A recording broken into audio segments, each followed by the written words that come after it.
light fires along the edges. Then pour cold water on the heated lines to crack the stone, and drop heavy rocks on them till they split. After that, load them onto big timber sleds and drag them over a track of rollers laid down in front.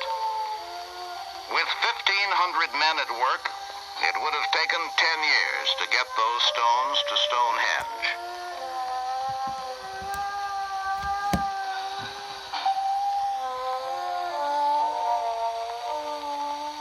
This staggering feat called for further explanation from Dr. Atkinson.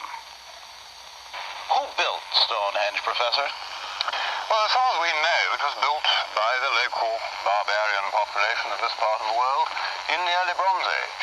How could barbarians build something like this? Well, barbarians, after all, aren't savages. They're not civilized either, in the sense that they don't live in cities, but barbarians are people who do have skills, like these people, in metalworking, in the importation of raw materials from distant places. They were clearly capable of doing this kind of thing. But this must have had an architect, an organizer, because something like this couldn't merely have been a culmination of folk wisdom that just grew organically. Yeah, I'm sure there was an architect. This is one of the very few prehistoric monuments in Europe where you can be sure that somebody who was a real designer, a real architect in the modern sense of the word, had a hand in the job and wasn't just a builder. Well, do you think that he was a Briton or that he came here from somewhere else?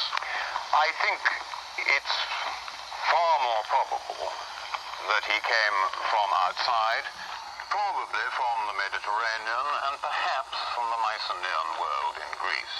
Well, were they farther ahead at that time than the Britons? Very much more so. This is a civilization in the true sense of the word, people living in towns with all the specialization of labor and supply of finished goods and so on, which is associated with town life. Besides the architectural similarities, are there any other indications of this Mediterranean influence you suspect? Well, there's one right behind you, which a good many of us, at any rate, believe to be a representation of an actual Mycenaean dagger, the kind of dagger which has been found in the royal tombs at Mycenae, the shaft graves, the burial places of the ancestors of Agamemnon.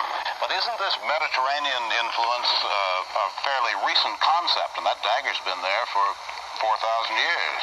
Yes, but it was only found in 1953, quite by accident, when we were photographing modern names carved on the same stone.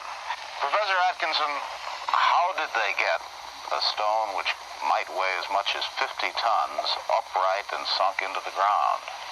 Well, that's something I think we can best show on a model. Well, the first thing they had to do, of course, in order to get a stone upright, was to dig a hole like this.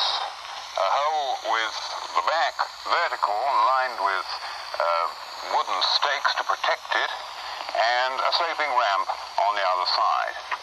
And when that had been dug, then the stone would be brought up to it on rollers like these, and rolled in until its toe was over the hole. Then they'd put packing close underneath the outside end, the top end of the stone, and that would enable them to lift the end fairly easily with levers, because most of the weight of the stone is towards the bottom and it's more or less balanced on the front roller. And these levers could lift it a few inches at a time like this. And then, of course, they'd put packing underneath to hold it and build up the levers higher and lift again a few inches at a time, and so on. And eventually, the stone, when it was nearly down into the hole, would slip and come to rest in that sort of position. But then you've got to fight the force of gravity to get the thing standing up straight.